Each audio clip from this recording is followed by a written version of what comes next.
Welcome to Kathryn Raaker's World. Innovation, culture, adventure, fashion and health, artists,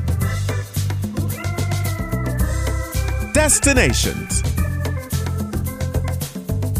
traditions.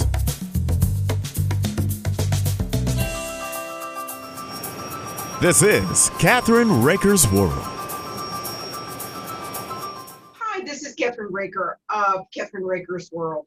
You know, roughly 1/3 of all Americans are at risk of developing chronic kidney disease or CKD. Rarely does this condition present any symptoms in its early stages, resulting into up to 90% of people diagnosed not being aware that they have it. In serious cases, a patient will need dialysis and even a kidney transplant. That's the situation for our guest, Roshanda.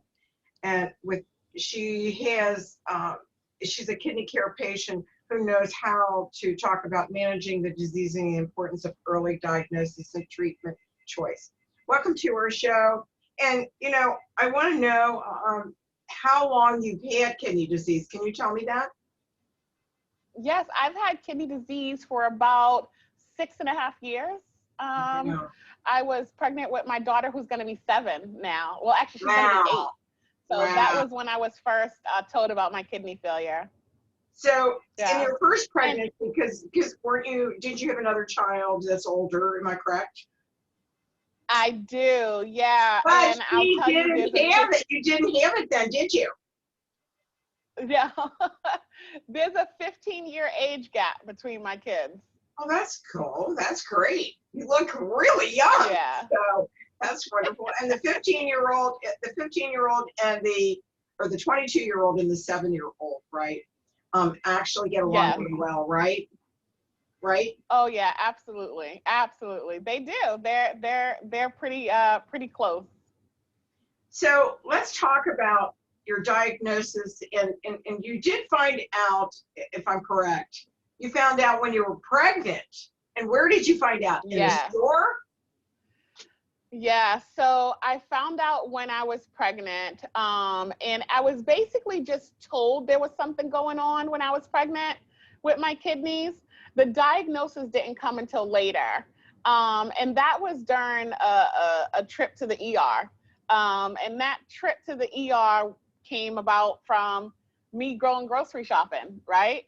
I was going through the grocery store, and I was pushing a cart through the store, and I couldn't make it a quarter of the way through that store. And I did something that I don't recommend anyone do. I drove myself to the ER. How far was that? It was bad. How far was that, Roshanda? I was probably about 15 minutes, 20 minutes away from the ER. It wasn't like right down the street, but I didn't know what else to do, right? I was scared, and I just knew I needed to get to a doctor. So I drove myself to the ER, and that's where I found out that I was in renal failure. And unfortunately, you know, this is something that happens to a lot of people because the signs and symptoms are those that we probably ignore if you really think about it. They're going to include frequent urination. They're going to include fatigue, which is what I had, itching, swelling of your hands and feet, and shortness of breath. So all of those things are things that people come across every day. But I will tell you that 1 in 7 people are estimated to have chronic kidney disease in the US, right? And it rarely ever presents any symptoms until it's too late. And that was my situation. Wow. So how are you managing your disease today?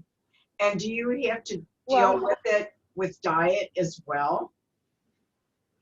So it's, you know, I'm very fortunate today to be able to be home and do home hemodialysis. It is a blessing. I am able to have flexibility.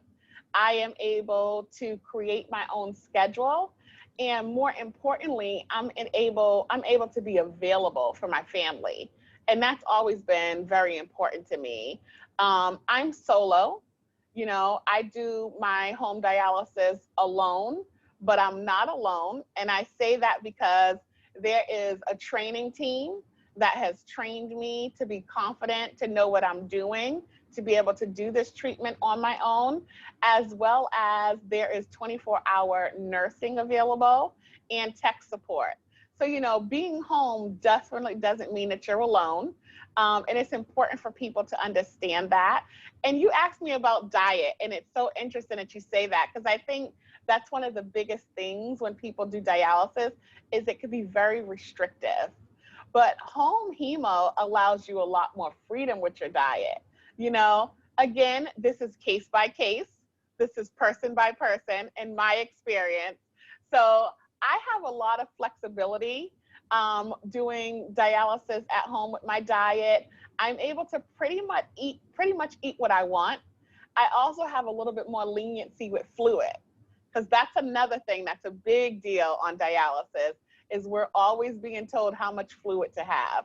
Well, because I'm doing my treatment 5 days a week, I have a lot more flexibility than others. So that's pretty much been my experience on dialysis.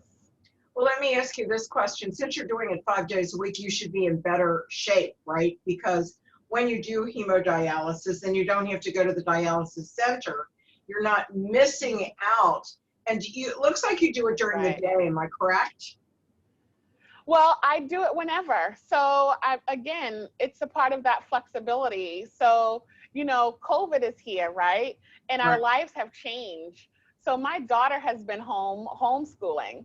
So I used to do my treatment during the day, but now I need to be available for her during the day. So I'm doing my treatment in the evening.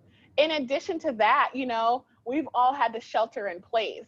So I have been able to be fortunate enough to be in the comfort of my home the entire time. And it's also helped me to prevent some of that COVID, right? So people like me are 11 times more likely to be hospitalized with COVID, you know, than the average person. So I've been able to lessen my chances by being home. And in addition to that, I'm fully vaccinated. So yay for that. Yay! I know that feeling well. Right. Yeah. So that's going to open up some more flexibility for me to be able to do things and to continue to manage my dialysis. Well, I'm so excited that you're on hemodialysis because, like I said, I've worked with kidney patients that are doing it, and it makes your life so much easier, especially with your daughter. You can do more with her, right? It definitely does. And you know, you talked about being home versus being in center, and one of the great things about that is because, like you said, I do more frequent dialysis. People have to remember that your kidneys work 24 hours a day, 7 days a week, right? So the more dialysis that you do, the better off you're going to be and the more healthy that you would be. So that's why I've chosen to do the more frequent home hemodialysis. You know, I am so excited for you. You look so great. And how can You're welcome. How can people learn more about CKD and screening and treatment options? Because that's the most important thing. That is very important. And so I'm going to urge everyone to do a couple of things. One, I'm going to urge you to go to your doctor. I'm going to urge you to go to your doctor and to get screened. It is important that you try to get screened at least once a year, regardless of whether you have signs or symptoms. In addition to that, log on to freseniuskidneycare.com. You can see videos, you can learn more about home hemo, and you can also meet more patient advocates such as myself. Again, that's freseniuskidneycare.com. Thank you guys so much for having me. Thank you for joining us today on Kathryn Raaker's World. Thank you so much, and have a blessed day.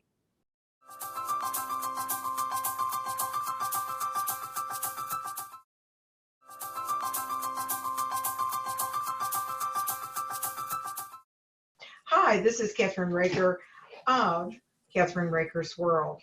Our guest today is Dr. Lynette Reed, a people and cultural partner for both individuals and organizations Her mission is to help people feel connected to the world around them and the relationships that are most important to them. She has found that when your expectations and reality connect, you will see an increase in personal self-awareness, improvement in relationships with others, and expansion of your understanding of how humanity impacts the world. I want to welcome you to our show today, Dr. Lynette. How are you? Fine. How are you doing today? I'm fine. So you are a PhD, is that correct? Actually, I'm a doctorate of ministry. My doctorate is in a very odd degree field. It's spirituality, sustainability, and interreligious dialogue. So that's kind of the starting point for where I started doing work. I have a master's degree in communication sciences and disorders. So when you combine the two, it talks a lot about conflict resolution and things like that. So have you written a book, Doctor? I'm sorry? You've written a book?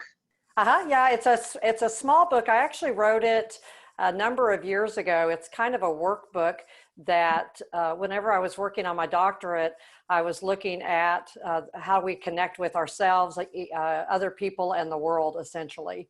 And so I found 3 elements that seem to work almost all the time whenever you're talking about these interconnections. And so I did research on that and put it into a book form that I use now for business whenever I'm working with businesses or with individuals. So how did you get into the field in the first place, Doctor, if you don't mind? Let's go back in time a little bit. Yeah. Well, it's crazy. It's one of those things where, they say, don't expect where you're going to go because you never know. I started many, many years ago doing just regular speech therapy and did that for a number of years, but then really wasn't feeling very fulfilled with that job. So I started looking around at other things, and I happened upon this degree field. It was taught by a couple of professors, Dr. Paul Knitter, who is pretty world known. If a lot of you may know him, and then Jay McDaniel, who is also a pretty well-known theologian and eco-environmental person. And so I kind of did that degree and fell into a job working with a title company. And I was working with the president.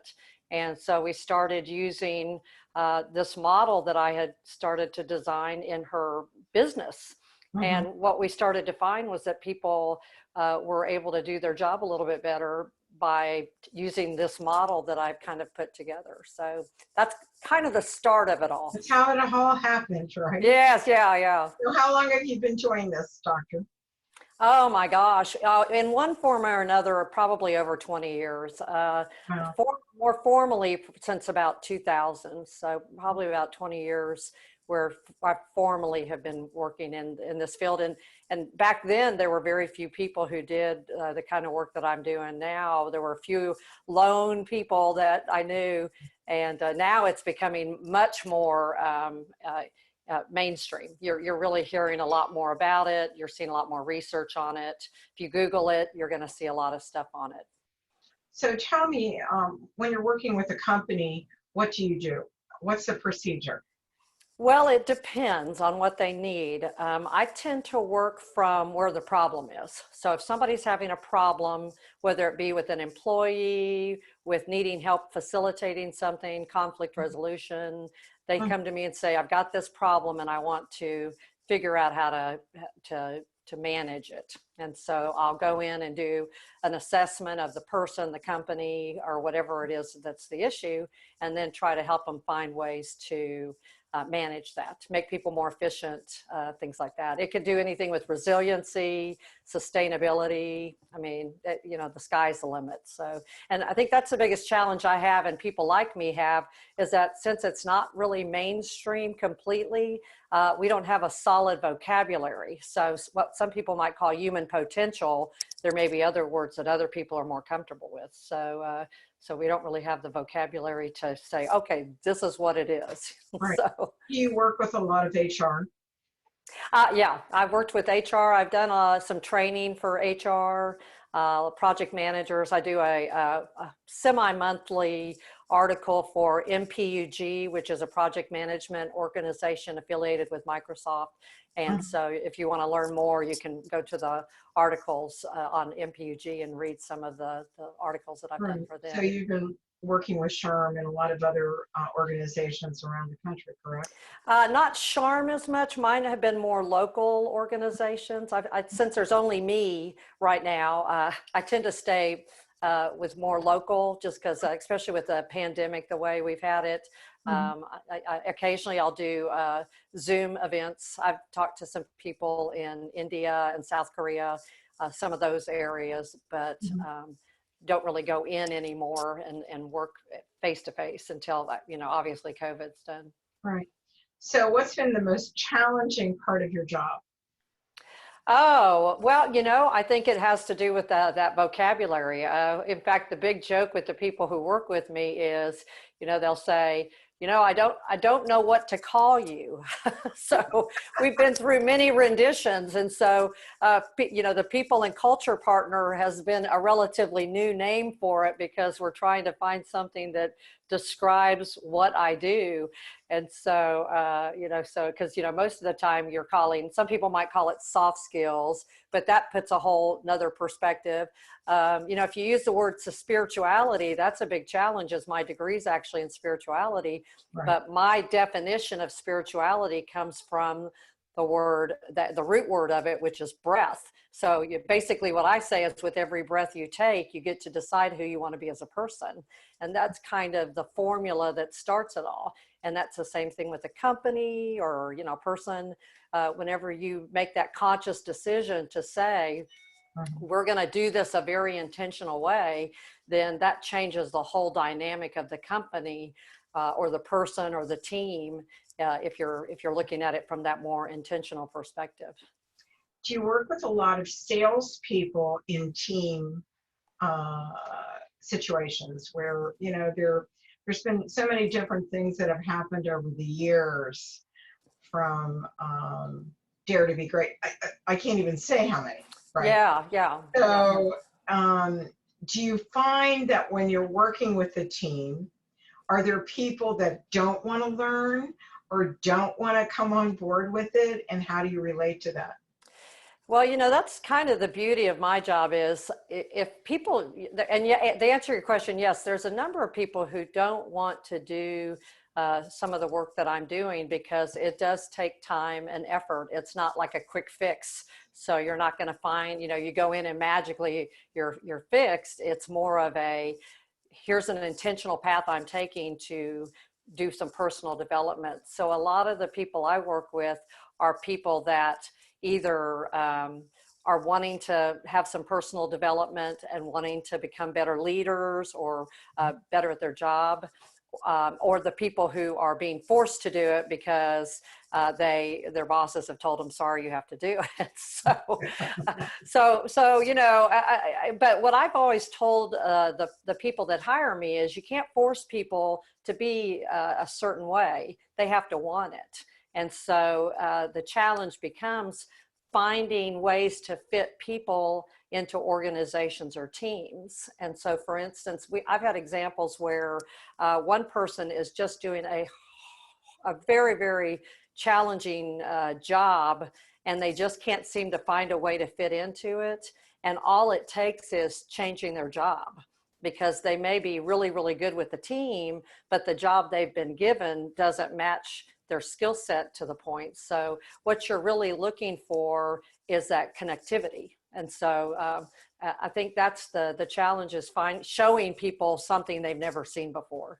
How do you show them that and show them the value of it? It's really funny, because today's world is so different than, a few years ago, especially with a lot of companies keeping older workers or hiring older workers as mentors, and also as sometimes team leaders that are working with younger people. I find in my line of work, especially with my clients, right? A lot of times they're authors, right? And it's getting them to see a different way of doing things, especially with social media and other things Yeah. that you have to do. You have to market yourself as an author today. Most authors don't have these major publishers behind them that are really pushing them out there to do things. Do you ever Yeah. work with authors? Actually, surprisingly, I have not. No, that's one area that I have not. I've worked with government and nonprofits and corporations, but authors are one area that You're I a haven't really challenge, let touched me upon. tell you. Yeah, yeah, maybe there you go. Maybe that might be a good one to do. But yeah, I agree. I think there's a lot of changes and there's a lot more coming because we've got artificial intelligence and machine learning coming, and that's going to be a really big change in the environment. Plus, you were talking about the older population. One of the things that I've been seeing a lot is that as our population is staying older, they're older than they've probably ever been, healthy older, where they're out still, And they're younger. biking. Yeah, Younger older, younger, and they're like me, still, like yeah, me. exactly, yeah, and they're still wanting to work. There's a number of people that are in their 70s and maybe even into their 80s who are still working, and Or so we're that's a question mark. we're starting new jobs. Exactly, yeah, or doing internships. I think we had talked at one time about the intern, that movie, and so there are actually companies out there that are doing something similar to that so that they can Right. start a whole new career. Well, So the other thing, I sky's think, the limit. I think the sky's the limit too. We need to take a short little break here, and let me ask you a question. Can you give your website and how people can get a hold of you? Sure, yeah. Website is www.expectations to the number 2 reality.com, and that's expectations with an S on the end, and then the number 2 reality.com, or they can just Google, Dr. Lynette Reed, and a lot of times my LinkedIn page will pop up, or the website will pop up. So you can also reach me through LinkedIn if you're interested in contacting me that way. Okay, we're going to be right back on Kathryn Raaker's World with Dr. Lynette Reed right after these messages.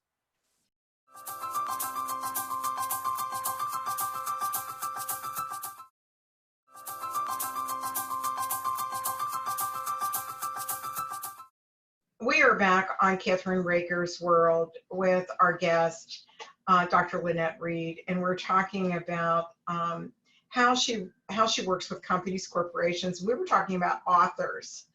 They're a group of people that if they're not a bestseller, even bestsellers, doctor, if they're not getting the funding from their publisher anymore, they have to learn how to sell their own book. So it's quite challenging at times. And I think that would be an interesting group for you to work with. Yeah. Like I said, I've never really worked with that group. So that would be interesting to see what the dynamics of that would be. Well, I'm going to give you an example, if you don't mind. One of my clients is, pretty well known in the field that he writes, right? And he had written he was a teacher at one time for elementary school, then became a professor, and then after his wife died, started really writing, wonderful books. And so he wanted to learn he wants to learn. He didn't want to in the beginning, but now I've got him to a point where he wants to. It's been a challenge. There we go. So, he had written a children's story, and had taken that story and taken it to a school and started reading it to the children. And I said, his first name is Donald, and I said, Donald, you need to do more of these we're looking for someone that wants to do a television show for children. And I said, there isn't Mr. Rogers anymore, and there's not Miss Sherry. Why don't you become Grandpa Donald? He said, that's not a bad idea. Interesting, yeah. So, and he's copywriting the book, and we're going to go on to more stories. So, and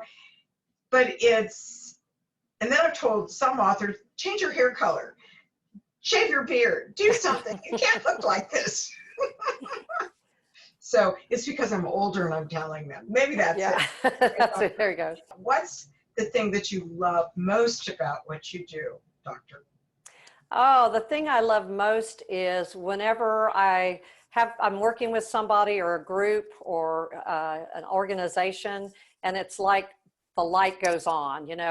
That's the biggest challenge when I talk to people who do similar work that I do, is that you can't really see the benefits of what I do until you actually see the benefits.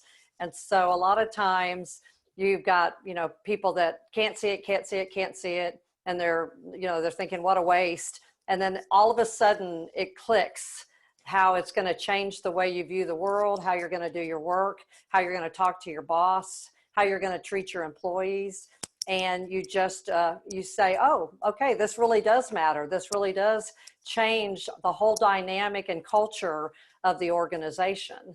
And so I think that's a really nice thing to see, because then you see a company or a person that's kind of been fractured a lot turn into something that's stronger and more cohesive. We've run out of time. I'd love to invite you back again.